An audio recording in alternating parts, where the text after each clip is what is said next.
हाय दोस्तों, कैसे आप लोग। मैं उम्मीद करता हूँ आप लोग ठीक होंगे। सऊदी अरब आने से पहले जो यहाँ के कानून है वो मालूम होना ज़रूरी है। और क्योंकि किसी भी देश में आप जाते हैं तो वहाँ का रूल, वहाँ के नियम को फॉलो करना पड़ता है आपको, नहीं तो आपको कई तरह के मुश्किलात पैदा हो सकते हैं। और अगर आप सऊदी अरब में भी रह रहे हैं तो भी आपको जहाँ रहते हैं वहाँ के नियम कानून पता होनी चाहिए। उससे ये होता है वहाँ रहने में आसानी होती है और किसी तरह का क्षति नहीं होती है। ठीक है। और अगर अगर आप ड्राइवर है तो ड्राइवर को गाड़ी में किनको बैठाना है, नहीं बैठाना है, ये भी आपको पता होनी चाहिए। रास्ते चलते किसी को भी आप नहीं बैठा सकते हैं, ये यहाँ का कानून है। वैसे बैठा लेता है हमदर्दी के तौर पे, ये अलग बात है, लेकिन जो नियम है वो नियम यही है कि आप किसी को अपने साथ में नहीं लेके जा सकते हैं। और एक और नियम है यहाँ कि यहाँ सऊदी अरब में रह के आप नकली कागजात या जो दस्तावेज है वो कहीं भी आप पेश नहीं कर सकते हैं। ये सब बात का आपको ध्यान रखना है और ये सब जानना जरूरी है। इसी के बारे में हम बात करेंगे दोस्तों कि क्या क्या जुर्माना लगता है यहाँ, किस किस कारण से आपको जुर्माना लग सकता है, जिससे आप बच सके।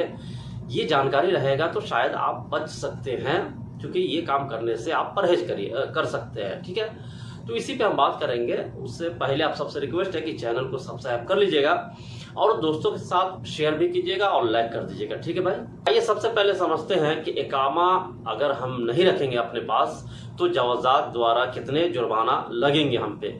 सऊदी अरब में इकामा का उल्लंघन पर 12 तरह के दंड और जुर्माने का प्रावधान है। कुछ महत्वपूर्ण दंड जो किसी के लिए भी हो सकता है, जैसे खुद के साथ इकामा न रखना, किसी और कंपनी या कफील के साथ मिलकर काम करना, समाप्त हो चुके इकामे को न रखना और आपके ऊपर हुरूफ का होना इत्यादि। दंड की एक लंबी सूची है। मैं आपके साथ इस वीडियो में इकामा संबंधित कुछ जुर्माने का विवरण साझा कर रहा हूँ।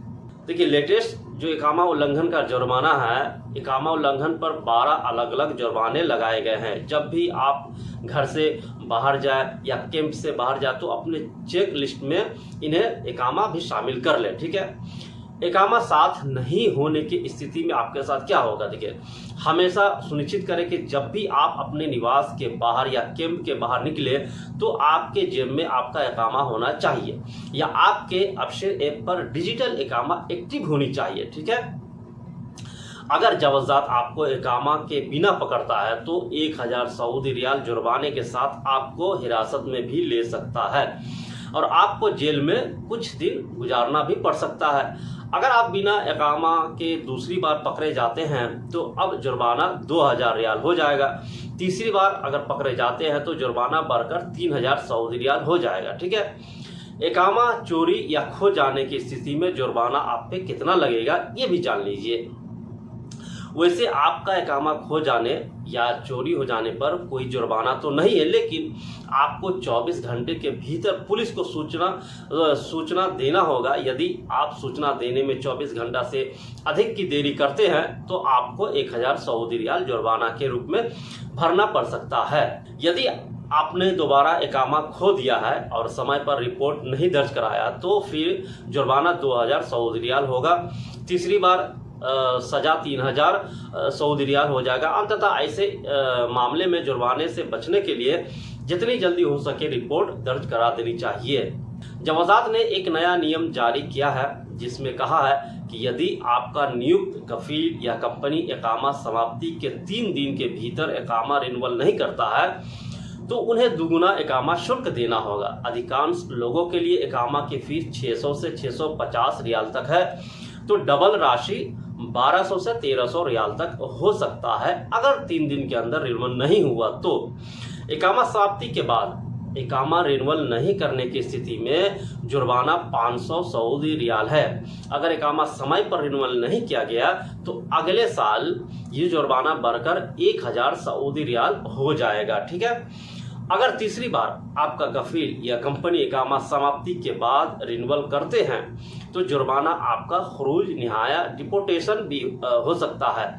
आपका इकामा रिन्यूअल नहीं होगा और आपको तत्काल फाइनल एग्जिट जाना पड़ सकता है। ट्रांसफर के बिना दूसरे कफील या कंपनी के लिए काम करने पर जुर्माना क्या है?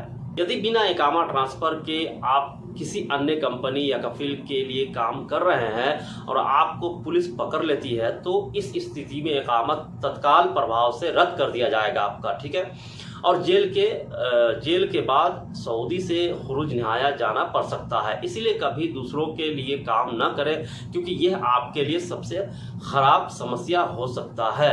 हुरूब के स्थिति में काम करते पकड़े जाने पर जो जुर्माना लगेगा आपका, वो भी जान लीजिए। सऊदी अरब में आपके ऊपर हुरूब होना दर्दनाक है, क्योंकि हुरूब स्टेटस आपके प्रवास को सऊदी में अवैध बना देता है। यदि पुलिस आपको गिरफ्तार करती है तो आपको जेल जाना होगा।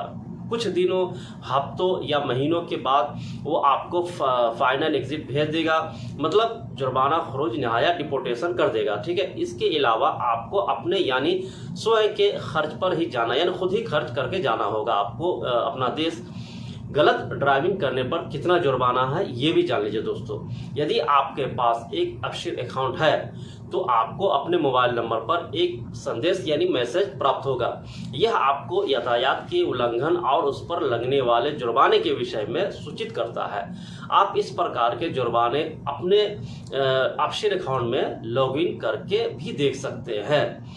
एक्सपायर इकामा के साथ किसी व्यक्ति को ले जाने पर कितना जुर्माना है, यानी किसी का एक्सपायर इकामा है, उसको गाड़ी में बैठा लिए और ले गए तो कितना जुर्माना है जान लीजिए। हमेशा सलाह दी जाती है कि अपनी गाड़ी में किसी अजनबी को न ले जाए। अगर उसके पास इकामा नहीं है या एक्सपायर्ड है तो आपको 10,000 रियाल का जुर्माना भरना पड़ेगा। जुर्माने के अलावा 6 महीने की जेल भी हो सकती है और खुरूज यानी डिपोर्टेशन भी आपको कर दिया जाएगा। अधिकारियों को इकामा नहीं दिखाने के स्थिति में जुर्माना भी जान लीजिए दोस्तों। कोई सरकारी अधिकारी है, अगर वो आपसे इकामा मांग रहा है, आप नहीं दिखा रहे तो कितना जुर्माना लगेगा। जब भी आप किसी भी सरकारी कार्यालय या घर से बाहर निकले तो अपनी जेब में इकामा रखना न भूलें या अपने मोबाइल में डिजिटल इकामा एक्टिव करके रखें। यदि अधिकारी आपसे इकामा दिखाने के लिए कहते हैं और आपके इकामा पास नहीं है तो इस स्थिति में 1,000 रियाल का जुर्माना आप पे लग सकता है। दूसरी बार गलती करने पर यह जुर्माना बढ़कर 2,000 हो जाएगा। अगर तीसरी बार आप ऐसा गलती करते हैं तो यही जुर्माना बढ़ के 3,000 रियाल हो जाएगा, ठीक है। अगर फर्जी इकामा बनवा के रखे हैं अपने पास तो अगर ये साबित हो जाता है कि इकामा फर्जी है, आपके पास नकली इकामा है, तो आपको सऊदी रियाल 10,000 जुर्माने का भुगतान करना होगा। इसके अलावा 3 महीने की जेल और अंत में फाइनल एग्जिट के प्रावधान हैं। इसके अलावा यदि आप किसी को नकली इकामा दिलाने में मदद करते हैं तो आपको भी उसी दंड का सामना करना पड़ सकता है। यदि आप सऊदी अरब में कोई दस्तावेज पेश करते हैं किसी सरकारी विभाग में या कहीं भी, तो फिर सुनिश्चित कर ले कि वो वास्तविक और असली है। यदि आपको दस्तावेज सऊदी दूतावास से अटेस्टेड करने की आवश्यकता है तो हमेशा अधिकृत एजेंट को दस्तावेज दें, क्योंकि नकली मोहर आपके लिए बहुत बड़ी मुसीबत बन सकती है। जाली दस्तावेज जमा करने का जुर्माना 10,000 रियाल या 3 महीना जेल है, ठीक है। कुछ जानकारी थी यहाँ के जुर्माने के बारे में कि किन किन विभाग में कितना कितना जुर्माना है। तो मिलते हैं दोस्तों नेक्स्ट वीडियो में। चैनल सब्सक्राइब करते रहिए और शेयर कर दीजिएगा दोस्तों के साथ। Thank you.